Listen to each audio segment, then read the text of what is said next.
G'day, and welcome to the Best of the Rest F1 podcast with Sticks and Fraser. Tune in weekly to hear everything Formula One.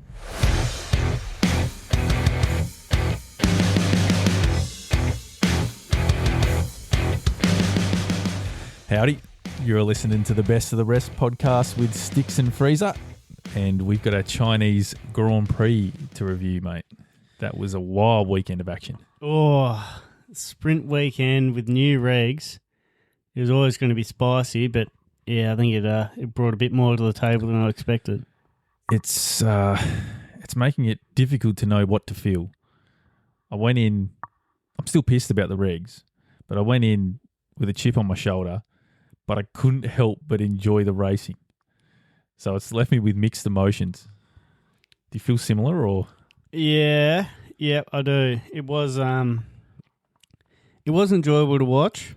Especially the main race, the Grand Prix, when we get to it. But yeah, there was a lot of, in the sprint and in the main race, vintage Lewis Hamilton just hanging out around the outside of turn 1 to 2 to 3.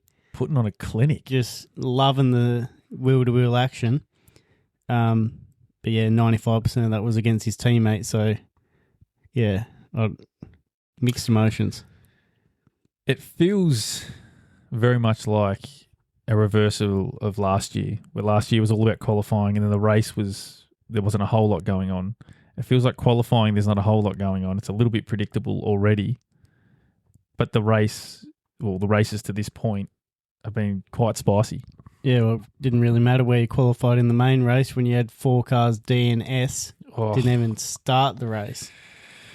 Should we try and keep to a little bit of a structure this week? Because we just went I've got a bit of a structure here, so we'll try and follow that. Because last week was just a ranty roller coaster that I don't think we really even talked about the Grand Prix that much. So we just waffled on. Yeah, we'll follow a bit of structure and we'll see how we go. Right, how far back do you want to wind it? Got a few points from practice, or yeah, just a couple of quick ones for practice.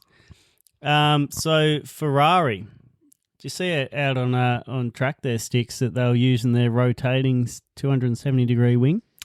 I did hear about that. What were they calling it? The Macarena. Oh, I don't get where wing. the fuck that's I think that's from. because of the dance where you start with your hands down and then hands go up. Ah, I think that's the idea that they're going makes a little bit of sense, but still a bit stupid. Yeah, I didn't like that. Anyway, the rotating wing, they had it in action. And they were faster, but they're not going to use it, or they weren't going to use it for the rest of the weekend because they weren't sure if it'd be reliable to last the entire weekend. Interesting that they'd even give it a run, knowing that there's one practice session and that it's not going to be reliable. Maybe it literally just from that session they started to get a few question marks around the reliability.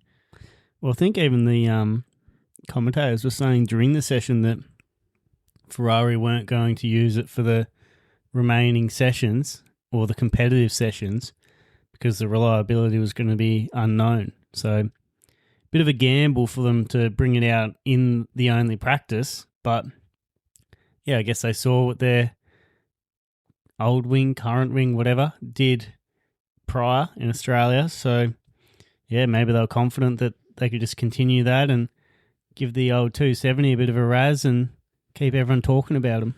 Pushing the limits. I mean, I guess you're not going to catch Mercedes if you don't try and have a crack, are you?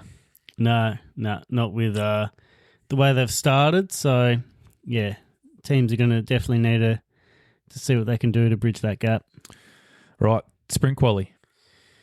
So, in the sprint quali, we'll work through the results a little bit, but just to kind of get things rolling. There's a Red Bull really struggling for pace.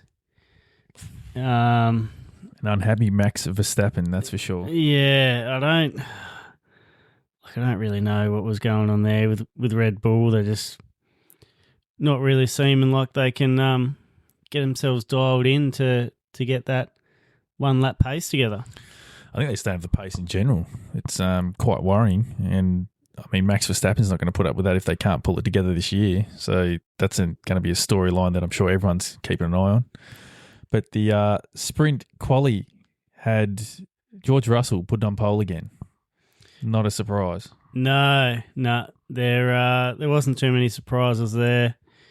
Russell just, doing what was starting to become a typical Russell thing. And, chucking it on pole. No worries, no concerns. A couple of tenths on his teammate, on Antonelli, and, didn't ever really look like faltering. Yeah, there wasn't anything sort of massive from the sprint quali session. Williams were slow, which is depressing. I had high hopes coming to this season, but it looks like it may be a struggle. Anything else you want to touch on a quali, or are we going to jump over to the race itself, or the sprint? Can't call it a race. No, I can't really. The Alpines were looking a bit quicker. Gasly chucking it up there in 7th. Colapinto only as high as 16th. So he did make it out of Q1. Our boy Behrman has been in some red hot form. Yeah, that's definitely the other one to touch on, and there'll be definitely more to talk about Behrman, but putting in 9th in the sprint quali. So, that was great to see. But, the two Red Bulls were only just able to scrape through the tail end of Q3. So, they definitely had their work cut out for them. Old Behrman won't be staying in that Haas for long if he keeps this sort of form up for an entire season. He'll be in massive demand. Unbelievable start to the season. Oh, yeah. Yeah, and for sure. Still got a good head on his shoulders. He's very modest, squared away, works hard. I like to see it. Becoming a favourite of mine slowly. Yeah, me too. And, he's doing well in the Haas, and it looks like it's a car that's performing reasonably well. Probably, arguably better than the Red Bull. So they could even be the, what would that make them? The 4th fastest team. Well, if McLaren can start a race. Yeah. We'll get on that we'll too touch later. on it a bit more, but that's fucking insane. Yeah, Gasly and Behrman definitely stand out performers for sprint qualifying. So sprint race, I'll quickly run through the results. So keeping in mind only the top 8 are point scorers for the sprint. Fuck, there's a few cars to go through now, isn't there? All right, our non-classified or DNFs, we had Lindblad, Bottas and Hulkenberg. So from 19th up, Perez, I'm just going to run through these real quick, so keep up. Perez, Stroll, Alonso, Albon, Hadjar, Colapinto, Bortoletto, Sainz, Gasly. That's to 11th. So 10th, we've got Ocon, Verstappen in 9th. And our point scorers, we've got from 8th, Behrman, Lawson, Piastri, Antonelli, Norris, Hamilton, Leclerc, Russell. So, standouts there. Max Verstappen down in 9th. Bit of a stinker for the race. Another one where he just couldn't get off the line and got absolutely swallowed up. And Antonelli, second race of types in a row that just absolutely dumped it in the start and just got swallowed up. That bloody Red Bull looks like they just can't get it off the line. Like, I mean, Max Verstappen is as we know, probably the greatest Formula One driver of the modern era. And that's 2 races, well, technically 3, that he just can't get it off the line. It just bogs down and, he's working hard to qualify in that top 10 and he's almost last by the end of the first corner. It's just something they need to fix. Yeah, so I don't have exact stats for Verstappen, but he bogged on the start and dropped around 7 positions.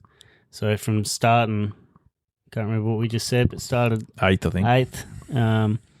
It was well and truly down the tail end of that mid pack. So yeah, he had a lot of ground to make up, and didn't quite get himself back into the points, but yeah, he had his battles. But Antonelli, when he bogged down, he dropped from 2nd to 8th by turn 1. This goes to show how hard it is to get these cars to actually get off the line and hold your position. I mean, Ferrari's got it down pat. They've got supposedly it all comes down to this smaller turbo that they have, but they've showed time and time again now that if they are anywhere near the front, once that they get that start, like they will jump everybody else and make up many positions. I don't think a car other than a Ferrari has led into the first corner yet. That's I think that's accurate. That's pretty crazy. Yeah, they're just unbelievable with their starts, and yeah, I'm not sure how that's going to start to play out in future races if Mercedes can get a handle on their starts as such, so they're a bit quicker, or maybe it's Ferrari that get a bit quicker throughout the race. Because their qualifying pace, it doesn't necessarily need to improve. If they're around 3rd or 4th or thereabouts, they're in fucking first by turn 1 anyway. Like, they're that powerful off the start that if they can just maintain the race pace. Yeah, it's the race pace where they need to improve. You don't want to spend too much time trying to close that gap at quali because it's too big. Like, over one lap, Mercedes is just absolutely killing the rest of the field. Yeah. I mean, they're up to like half a second quicker than the next fastest car. But if Ferrari can close up that race pace, then they can hang with them the way these new regs work, but not for a full race. No, and Hamilton and Russell, because Hamilton got out in front.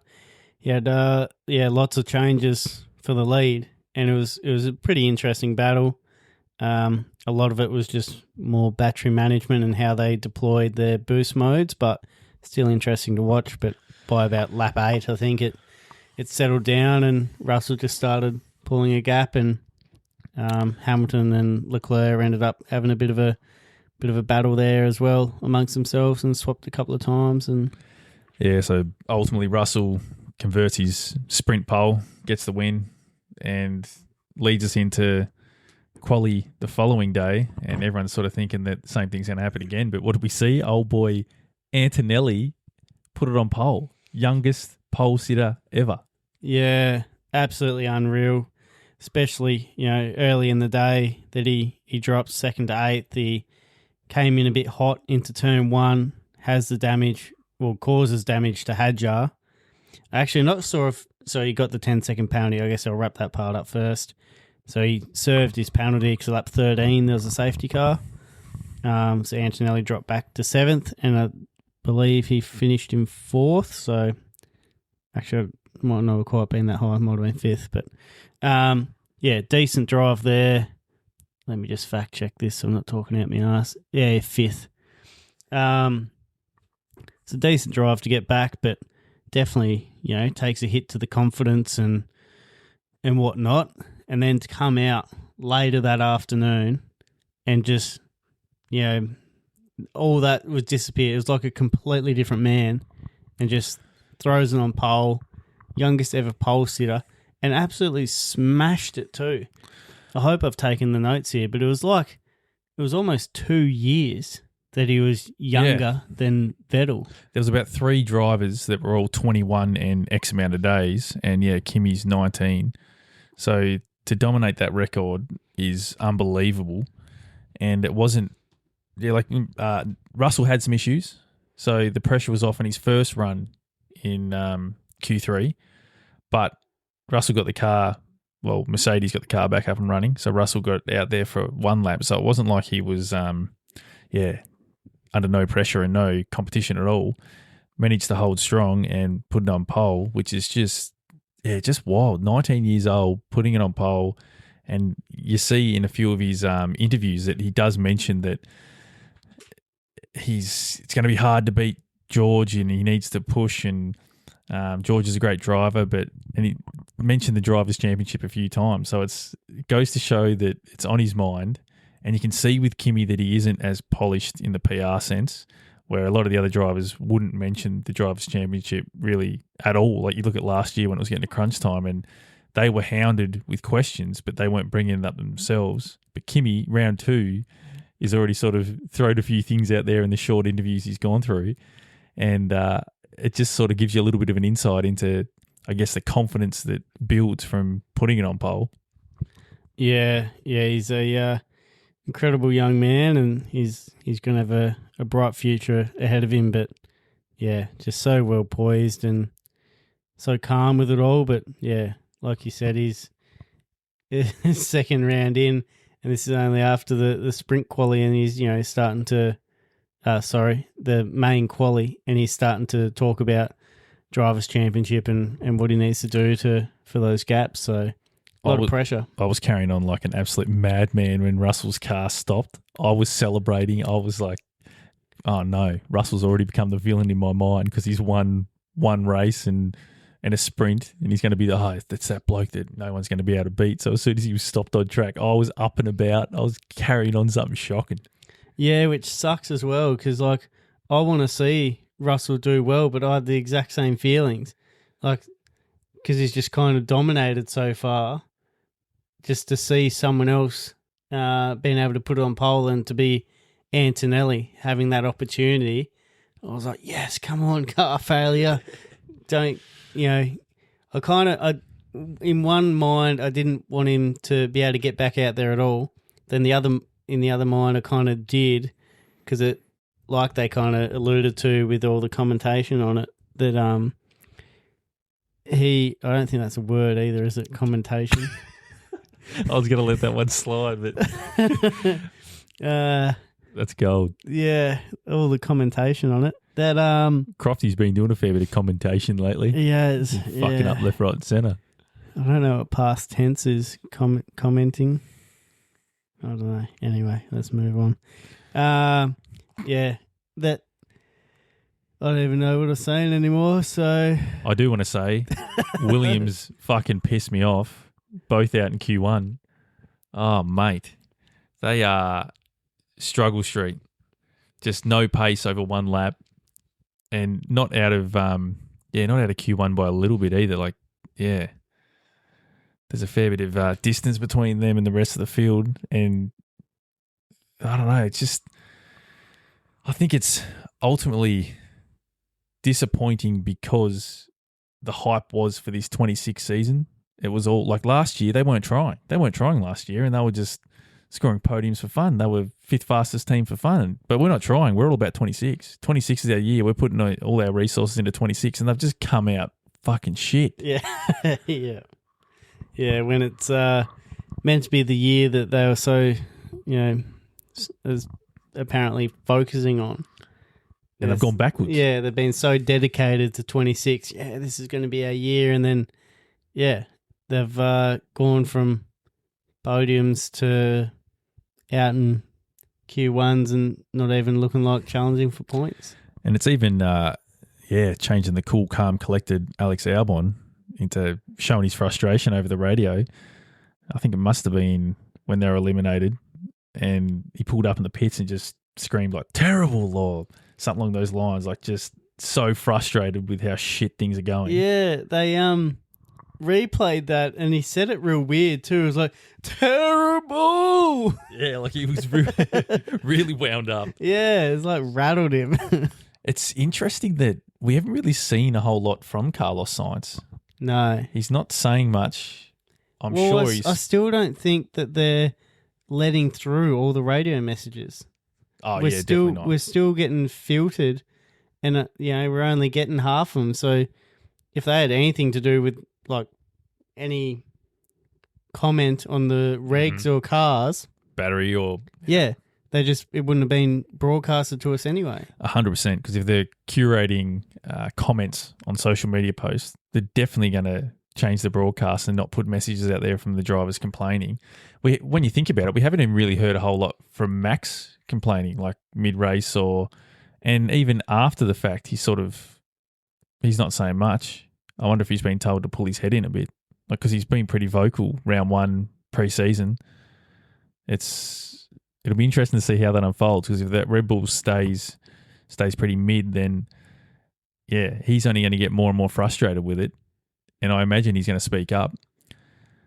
And Norris is another one who, he doesn't seem to be enjoying it a whole lot. So do these blokes, we'll just keep an eye on it and see whether these blokes get more vocal or whether they get the tap on the shoulder and it's like, no, mate, just put a lid on it. Yeah. Yeah, it's been really interesting too, like in terms of, well, not so much in terms of people complaining, but the regs seem to have made the driver pairings, like the teammate battles, really close. So it seems to be everything kind of goes in like twos. Like this qualifying for the main race, out in Q1, you had 2 Cadillacs, 2 Aston Martins, 2 Williams. And then in Q2, we've got 2 Racing Bulls, 2 Audis, and an Alpine and a Haas. And then you go to, Haas and an Alpine. Then you got 2 Red Bulls, 2 McLarens, 2 Ferraris, 2 Mercedes. Yeah, and especially these top 6, or even if we'll look at the top 9.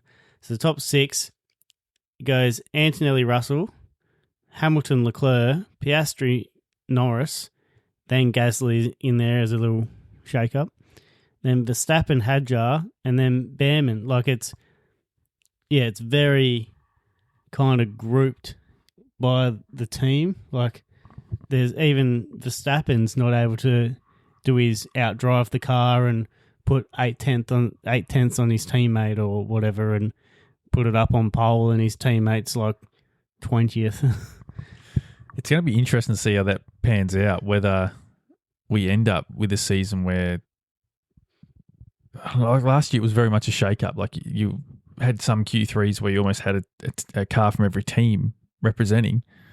But yeah, like you say, it seems to settle at the moment where there's a pecking order that keeps the cars either bunched if both drivers have gone all right and separate if someone's at a stinker or someone else has just put on a bit of a blinder, like Gasly in 7th in quali that's doing a ripper of a job. Yeah, so Gasly's put in another outstanding quali to go in 7th, and also Behrman to start the main GP in 10th. Now, time to get on to some spicier news about the main GP or leading up to, Sticks. The meat and potatoes, as one wise man would say. Well, I should start doing a tally of how many times you say that. Yeah, I've been trying not to say it, but it's just such a good phrase. Now I've brought your attention to it. I'll be hitting it 3 or 4 times a pod.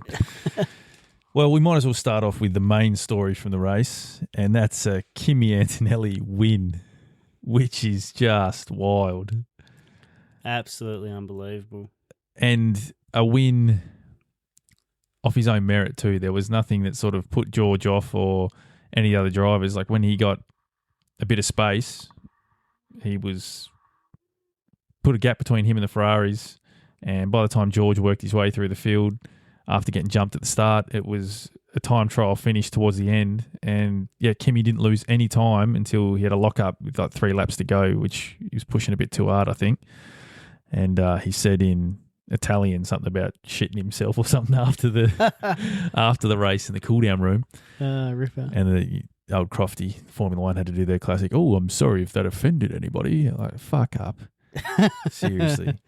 But yeah, to win it off his own merit, convert that pole, and like I'd mentioned before, like he was so hyped about getting the pole and the confidence that was building, that this win just, he was overjoyed, the emotion that was flowing out of the young man, and he shed a tear. Like it was just raw emotion, and like the result of, well, in his case, probably his whole life's work up until this point, the pressure, the expectation, you're in the top team, the chatter in the media about, oh, he shouldn't be there, he's too young, put him in a different team. Yeah. Toto's fucked up this time, and to win and prove that I can do it, we could see him, unshackled from this point onward. Yeah, like, even if he doesn't end up having the career that everyone's anticipating, like he's already achieved more than most people in Formula One or most people as racing drivers wanting to achieve. So, yeah, he's already proved all the critics wrong. With how young he is and how talented we can already see, he hasn't even showed us his full potential yet. So I think we've got a multiple world champion on our hands here, and it'll be very interesting to see what pans out. I've heard some interesting chatter, not in terms of rumours of a move, but a few people saying that Ferrari need Kimi. Kimi's the sort of driver that needs to go to Ferrari. He's young, talented, and can build that team over a 10-year period. I can see an argument for it. I think Behrman's got just as much talent, though. Like, if Hamilton was to pull the pin probably anywhere from now over the next couple of years, then Behrman would be the no-brainer. And I reckon he'd do quite well and also challenge Leclerc, similar to what Antonelli's doing with Russell. Maybe we could end up with a Behrman-Antonelli combination at Ferrari down the line. That'd be imagine wild. that. Well, I guess that's like the kind of things you got to think about now. Like Verstappen, Leclerc, Russell, Norris, they're all around that kind of 28 age bracket, which I know that's young when you're looking at 41-year-old Hamilton and 76-year-old Alonso. The old boy. I don't know how old he is now. Is he mid-40s, 40? Yeah, something like that. 44? And still rapid. Yeah. Yeah, if you put him in a decent car. Like he got 33 laps out of his car this weekend until he retired because he reported he was starting to lose feeling in his hands. That's crazy. How grim's that? Like that's huge. Like he got to 33 laps and had to retire because he was losing feeling in his hands. That's how aggressive the vibration is in the car. Like they spoke about that in Australia, but it didn't seem to sort of come to fruition like they painted before the race. Oh, it's 15 laps for Lance and 25 for Alonso, and that's going to be about all. Like they ran longer than that, but yes, clearly it's an issue if the car didn't break, but Alonso did. Yeah, and Stroll's car, I don't know, whether it was literally because of the vibrations, but that only lasted, 13, 15 laps, whatever it was, before the safety car had to be intervened for him, having to pull off and stop immediately on track, essentially. Right, so I've had a bit of a whinge about my lads over there at Williams. So now it's about time I ask you about your lads over there in the papaya. No way to put it lightly, I guess. A double DNS did not start, mate. How do you go about dealing with that? What are the emotions? How did you feel in the moment? Just disbelief, shock. I just don't know. It's like curse. I don't know. Just there's so many emotions, but no words to really describe it. I'm going to go as far and say this, but I don't know whether you're at this point yet. I'm calling it round 2 of now 22. McLaren's title defence is already over. They're done. Look, are you in the same boat? Or I probably am, to be honest. I haven't even looked at where they are in the constructors. I don't want to know where they are in the constructors. But yeah, these last 2 races, or Grand Prix in particular, they're struggling with their quali a bit. They're not fighting at the top. Oscar hasn't started a main race yet. I've just got an update for you on the constructors chat, right? I don't want to know. No, it's all right. They're sitting third. They're third, mate. That's okay. Right. But here's the kicker. They're already 80 points behind after 2 races. Fuck. They're on 18 points, which Well, puts them third. I definitely don't want to know where Piastri is in the drivers. Yeah, that's going to be a fair way down there. Haas are sitting 4th in the constructors in front of Red Bull. Racing Bulls and Red Bull have the same amount of points. Damn. Yeah. Oh my God, that's a long way to scroll for Piastri. 12th. Yeah, Holy that's shit. not ideal. Behrman's 5th. He's in That's front huge. of Norris. That's crazy, man. In a Haas. Wow. Couple of points clear too. Yeah, I love seeing that. I hope, not the McLaren part, but the Behrman part. I hope he does continue this form and the car's there underneath of him for him to continue and really show people what he's got. But yeah, back to McLaren. So if you weren't aware, Norris couldn't get the car started to even get out of the garage to get to the grid. Piastri did get to the grid this race, but then just before they went to do their formation lap, Lost his keys, didn't he? Yeah, I think so. He just couldn't get it started and couldn't find the keys, so they rolled him back to the garage and then they didn't really talk too much about it and didn't say they were definitely out of the race, so the race started. I was waiting to see him come flying down the pit lane and they started from there instead, but couldn't get either of the cars going, so yeah, electrical issue, and the worst part is different electrical issues, so they got a bit to sort out. I think it was all on the PU side of it, power unit. Yeah, devastating, especially as a McLaren fan and Oscar Piastri, hometown Australian hero, not competing in his home race or the main race of China. So he, at this stage, has not completed a Grand Prix. I heard some wild stat. He hasn't started a Grand Prix, let alone completed it. The safety car has done more Grand Prix laps than what he has. Holy shit. How good is that? That's depressing. It was like 4 laps or something. I saw some crazy stat, and it was like the last time a McLaren driver hasn't started 2 Grand Prix in a row was something stupid, like I think like the 40s or something. Like it was... Yeah, I did hear something like that too. Something insane. And I mean, what a deflation. What a massive letdown for Piastri. You know, towards the end of last year, right in amongst the fight for the championship, before the last half a dozen races or so, heavy favourite for the championship. Fucks up a few times, lets it slip, doesn't get the chocolates, but hoping that, you know, learn some lessons, move on.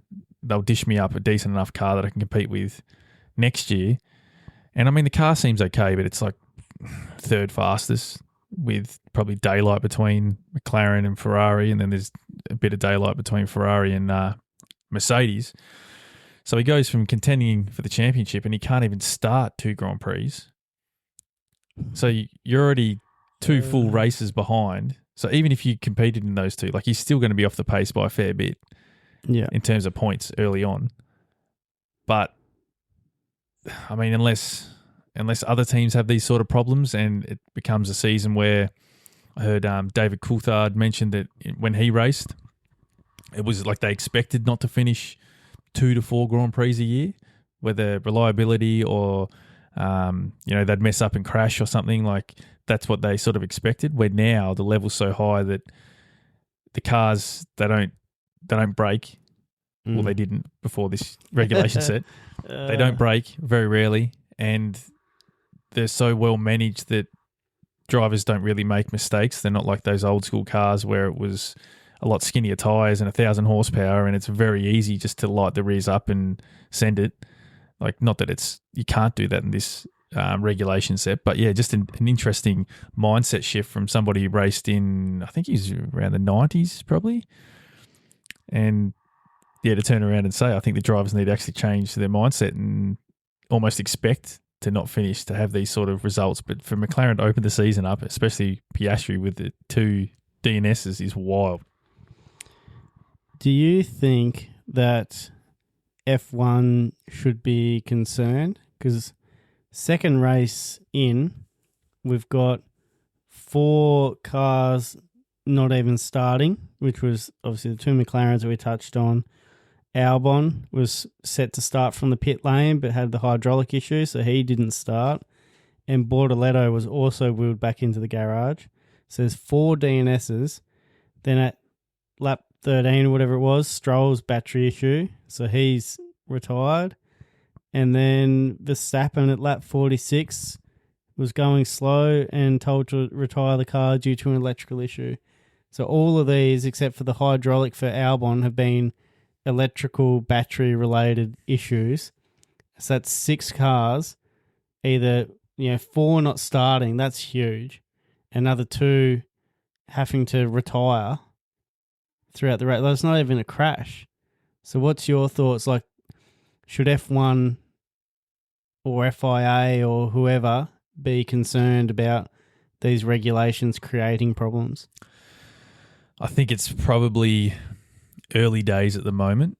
If this trend does continue, say the first half a dozen races or so, especially now that the teams have got a 5-week break, it'll be interesting to see what happens that first race back if they haven't ironed out some of these gremlins. But yeah, if they continue for the, say, majority of the season, you're getting multiple cars not starting the race and then a lot not finishing because they're braking. It's not good for the sport, especially if that battle at the front starts to widen and you've essentially got a battle between, say, the 2 Mercedes boys, and all of a sudden the sport's getting it's not interesting because there's not as many fights going on at the front. That's what's kept this alive early on and kept us all on the edge of our seat. So you take that away and then you add that we've still got reliability issues and cars not starting. Well, yeah, it's not a good look. What do you think? Have you got an opinion either way? Not fully yet. I think it is terrible, but yeah, listening back to what people have said about some of those older regulations, this was pretty common. So just trying to wait it out and see what kind of pans out in future races. Maybe this gap between the cancelled Grand Prix might give them a good time to dial down on these electrical issues. But yeah, to me, not a good look for F1 and current top tier motorsport. But yeah, just have to kind of see how it pans out. Well, something else to mention to give a little bit of an idea on, I guess, like the racing, it's this weird mixture of quality racing at the front and the midfield's having a good battle, but the difference between the front of the pack and the midfield is quite heavy. You've got everyone but the top 8 being lapped in the race, which is pretty wild considering, I don't know, like last year you obviously saw cars get lapped, but you didn't see majority of the field getting lapped. If they did, it wasn't very often. So yeah, if you don't get a lot of these teams sort of progressing the car, you could end up with a massive, it's going to become like a race within a race. It always has been, but even more so because you're going to lock those probably top 6 positions or so away to the top teams because no one's going to be able to beat them on merit unless they have a failure or something goes on. Yeah, I found that quite wild that even first to 5th was 57-second gap, and we had a safety car within the race to reset the field. Like that's pretty big gap. Yeah, no, that was craziness.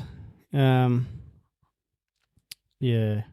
And then in terms of battles, we had the Ferraris were the only really main battle. They, especially around kind of the mid-20s, lap mid-20s. Did they go at it? Wow. I didn't know what to feel because they were spending way too much time fighting between themselves and just wasting their energy, like as in car energy and tyres and everything, fighting and swapping positions between themselves, that all they did was just bring Russell up to the back of him and into the fight. So I was sitting there almost yelling at him, going, "Stop fucking battling with each other. Like, work together. Like, this is your chance to get a second and third and keep Russell at bay." But they just kept swapping and changing, and the battles were great. There was a few overtakes where they were just a bit more kind of, "Oh, yep, I'll use my battery now. Oh, no, now I'm out of battery. Oh, you use your battery. Oh, shit. All right, now I use my battery." But then there was a few as well that was pretty great and ruthless wheel-to-wheel around corners. That first corner, that first sweeping corner sort of twisty section, like they would wheel-to-wheel, and as a somewhat closeted Ferrari fan after Sainz left, I was like, they're going to take each other out. Like they were, and they'd touched at one point briefly, but that was wild. Neither was backing. I was like waiting for the team orders to come through, but no, you boys go out there and race. Yeah, so that's one thing that I kind of will say that I like about the new regs is that because there's not as much dirty air, they can follow more closely. And with this battery deployment, it kind of keeps bringing that rear running car into the fight. They don't just, one's ahead and then they get dirty air and can't follow and drop off and lose DRS and then it's gone. It is kind of keeping them in the battle. But, at this stage, the overtakes for me are just a little bit too easy that... I don't know. I'm not sold on it. I'm not hating it. I'm just kind of on the fence at the moment. Wait and see. Yeah. Behrman 5th. Oh. Holy shit. Yeah, that doesn't need any fucking bubbles added to it. Our driver of the pod. Yeah. Our driver for this season. Well, I think he's not really best of the rest anymore, is he? He's fighting with the top boys. Like, that's just... And, I mean, it's Gasly's 6th, so those two are, expected to maybe pinch a point here and there, but to be so far up is... I mean, they did benefit from McLaren DNSing. Yeah. But that's awesome. Yeah, you've got the double Mercedes, and the double Ferrari ahead. And then... Obviously, McLaren were nowhere to be seen. Hadjar had a few. Oh, did he have issues? He had a big spin early on. That's right, he did went too. Around the inside of Behrman.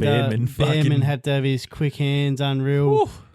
Yeah, because he said at one stage he was pointing straight at the side of him. He was about to kill him. That was some crazy onboard footage. Yeah, so Hadjar had his bit of a spin and. Verstappen's Red Bull couldn't finish the race, so with those kind of 4 drivers not really in contention, it did open up a gap for some decent points, and Behrman's done all he needs to do and be waiting there at that bottom end of the top runners, so that when the holes open up, he's in there to claim a 5th. And Gasly, great to see him back up around that 6th position and fighting where he kind of should be as well. He's beaming. Have you seen him scoring points? He is up and about. He's loving it. Yeah, they showed a graphic about it with Alpine. Last year and the year before was 0 points, and this year they've already got 16 or something. It wasn't back until 23 or something like that they had 18 points. So wow. I'm pretty sure that's a total. I didn't think that was, at this stage of the year. I think that was their total. So another interesting result we got to touch on is Liam Lawson, the front runner of the Red Bulls, finishing in front of Hadjar. Yeah, how good's that? He would love that. Oh, he'd be sticking it to him so hard. It'd be that, yeah. Yeah, right. You wouldn't have to say anything. Just let the results speak. But, you boys gave me the flick. Fuck you. I'll beat you in your slower car. Yeah, especially after Lindblad had, taken all the spotlight the weekend prior and, this unbelievable drive, this young kid's the top talent, to then have, Lawson be able to essentially comfortably beat him, considering, same machinery. So, yeah, great drive there from Lawson. And, nothing but congrats. I don't think we've spoken about this yet either, but Hamilton on the podium. First podium with Ferrari. First podium. Woo! You wouldn't have thought it'd take this long for a Ferrari podium for him, would you? But the way he did it, he beat Charles at his own game. He managed his tyres. He had more in the tank, and Charles couldn't catch him in the end. And to see that, I mean, I didn't think he could. I thought from time to time he'd pull one over Charles, but maybe he's got it in him to actually beat him this year. Like, if he keeps this sort of form up, and you can see that he's loving his racing, like he's up and about, he's energetic, he's positive. A lot of that goes a long way, especially when you're behind the wheel of a race car and you've got that belief in yourself. It's going to be an interesting battle. So how do you feel when, that was an exciting battle between Hamilton and Charles, and they come out and say, this is great fun. Charles said, this is great fun. Lewis said, even in one of the interviews, like, it's probably the most fun he's had in a race car, one of the best battles. Then pretty much all the other drivers are hating it. And Verstappen allegedly said something along the lines of, the regulations are terrible, the cars are terrible. Anyone that enjoys racing these doesn't know racing. I think the difference with the Ferrari boys is that you got two lads that are pretty secure in their race seat. It's not like, I've got to beat my teammate to prove myself to get a career extension. You got Hamilton, who's not going to lose his seat, and Charles is Ferrari's golden boy. So they can just go out there and race each other and have fun to a certain extent. But if you're say the Racing Bulls, like Lawson and Lindblad aren't going to be there just having a fun race going, oh yeah, this is sick. Like, this is so much fun, because both have got so much to play for. And if they fuck up, well, you're copping it. Whoever makes a mistake is getting dragged over the coals. So I feel like there's a little bit of a different dynamic there. But Verstappen, the more you hear him speak, the more you sort of lean towards the fact maybe he won't stay in Formula One. He might dip out of this regulation set. He's sort of, I don't know. He's not happy, and he doesn't enjoy the racing. The Red Bull's not quick. He can't even get it off the line. There's not really many positives. And I reckon a few of his exit clauses would be, running red hot at the moment. They'd be starting to come into play. Yeah. Like we've sort of previously mentioned, it's going to be one of those things to watch as the year unfolds, because Max is very aware of time, doesn't want to waste time. I can see him dipping out, maybe doing a few endurance type series, GT3, and then maybe coming back to Ferrari. Coming back to Formula One. He seems to love Le Mans and stuff like that too. And he said the WEC racing, World Endurance, many times he doesn't want to do those when he's 40. Yeah, he wants to be sort of in his prime. So you can see, I can actually see it, like him dipping out, going, ticking off a few other things, and then potentially coming back. Well, Alonso did that as well, didn't he? Yeah. He had a bit of a gap and ticked off a few of those boxes. He did a bit of endurance, didn't he? And then came back, and look at him. You'll never pry him out of the F1 seat. Unless there's too many vibrations going through the steering wheel. Yeah, well, might vibrate him that hard into it that he moulds into the seat and can't get him out anyway. Did you have any other things you want to touch on the race, or are we going to go and rack up our points for the weekend? Couple of kind of honourable mention type stuff, or however you want to word it. When they had that safety car, did you see they put Colapinto into second position? Yeah, I did notice that. That's pretty wild. That was an interesting one to see. And old Colapinto actually wasn't going too bad, but he Colapinto had pitted. I'm trying to get this right. No, mustn't have been. He must have been travelling around, and Ocon had pitted and came out and wanted to get past Colapinto, tried a move that was never going to be there, and had a little crash, a tangle, and spun Colapinto around, and Ocon ultimately Good form. Jesus. Ultimately got his 10-second penalty, but also, somewhat ruined Colapinto's race, and he did come in 10th.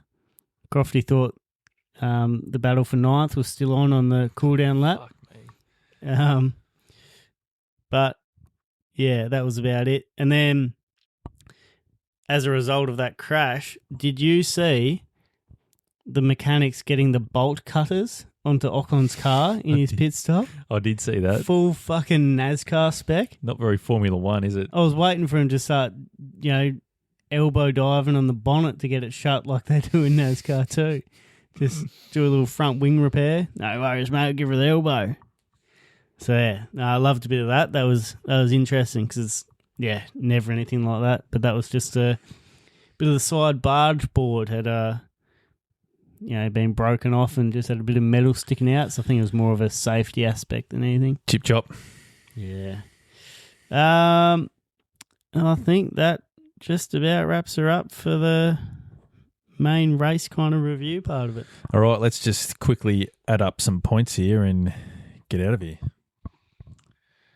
We'll start with sprint pole. I had Antonelli, so I got that wrong. So it was Big Boy Russell. What did you go with? Sprint pole, I was on the Hamilton hype train. Podium, or actually race winner from the sprint. I was on the Antonelli bandwagon again, but I had it on the wrong day. Yeah, I'd locked in Hamilton again, and Russell was obviously the winner. Sunday, third, I had Hamilton, so that's a point. Who'd you have for pole first, big boy? No, we don't need to talk about that, mate. Russell. I had Russell. And then Antonelli had locked that one in. Yep, so I had Hamilton third, and I had the two Mercedes boys the wrong way around. So I had Russell winning it and Antonelli second. So that's only the 1 point for Hamilton. I had the theory before the race that Antonelli might struggle a little bit. So I went... all in on the young boy going shit. I went third for Leclerc, second for Hamilton, and first for Russell. So that order was correct if everyone moved down a position and Antonelli was up there ahead of him. But that does not get me any points. Do you want to have the same prediction for maybe Carlos Sainz or Albon next race? So then they can absolutely have a blinder as you predict them to be shit for the whole weekend? Yeah, well... That'd be sick. My left of field is Antonelli, no points in one of the races. Well, that definitely didn't come true. I mean, he did have a bit of a shit fight in the sprint, but he got points, so I don't get any. I had Carlos Sainz to score points, which he did in the end, which I really got no idea how he did it. To be starting, I think it was 16th. I think it was the 6 cars being out factor. Yeah, that probably does it. But 2 of those McLarens, yeah, I suppose that bumps you up a bit. Every car was ahead of him, I think. But I wouldn't. Except for, I don't know about the Astons. It's just surprising that he managed to hold off a few drivers because that car is looking mighty shit. Poor Carlos. I want to see him back up there again. Yeah, it'd be nice, wouldn't it? But drop the ball. I had Kimi Antonelli. Which I have an argument here, right? Okay, I get that he is now the youngest pole sitter ever in Formula One by almost 2 years. Egg on your face. And he's the second youngest F1 Grand Prix winner. Egg on your face. But he absolutely shit the bed in the sprint. Absolutely dropped the ball massively. Bogged down from second to drop to 8th. Then comes in too hot, crashes with Hadjar, gets himself a 10-second penalty, and only finishes 6th. Yeah, you're right, actually. Yeah, no, Antonelli did have a shocking weekend. He I only didn't- become the youngest pole sitter, and he The- only won a Formula One race. He had a shocking weekend, really. The prediction is who drops the ball. He dropped the ball in the sprint. He No, dropped it. But no one cares about the sprint. It doesn't matter. Drop the ball is a whole weekend He point dropped the scoring ball. situation. Yeah. Old mate. He missed out on like 4 more points. When you put it like that,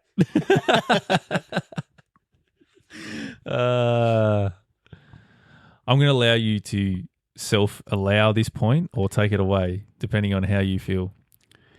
I've got it written down as in dispute. So I think we'll chuck a sneaky little poll out there. And It's not going to go well for you. if results are inconclusive, I will put it towards a no. But I'm hanging on. I'll see what everyone thinks. I haven't got a fucking single point from this weekend, so I could use it. Absolutely stinks of Freeze's bot farm. Hey, no. Just absolutely raining in all these fake. Antonelli did drop the ball, even though he's the youngest pole sitter ever and won a Grand Prix. I'm not intelligent enough to do that. I can't even speak properly. How am I going to tee up fucking AI bots to get on a poll for me? No, you're pretty good at the commentations.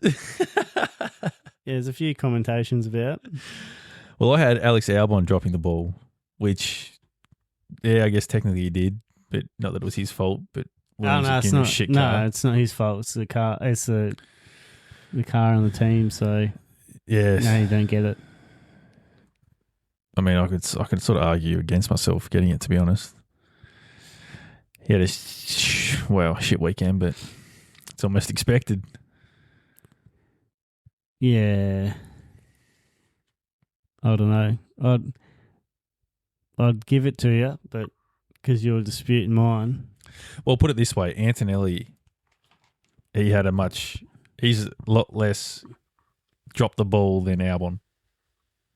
When you compare them next to each other, line them up, look at Albon's weekend, didn't race, qualified 17th, 18th, something around there.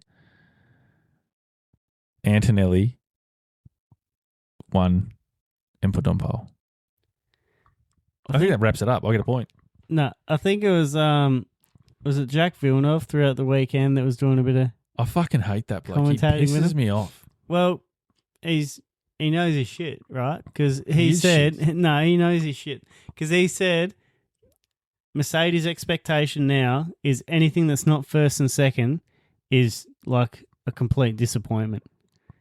Antonelli fucked it When? in the sprint. Yeah, but who cares about the sprint? It's a competitive session. Nah, look, Hamilton. Why do we do points for the sprint then? We shouldn't worry about sprint pole and sprint win. Remember when Hamilton got a podium in the sprint? Yeah. Did you count that as a podium? Yeah, Nah. sprint Nah, podium. He didn't count as a It's podium. a sprint podium. That's why he was carrying on about getting on the... They don't care about the sprint. Anyway, we'll see if we get any results from all your bots. How about, look, neither of us get a point. For Albon dropping the ball and Anton... Nah. You're confident that Albon dropped the ball. We didn't start. How can he? How's that his problem? Yeah, but... He didn't drop the ball.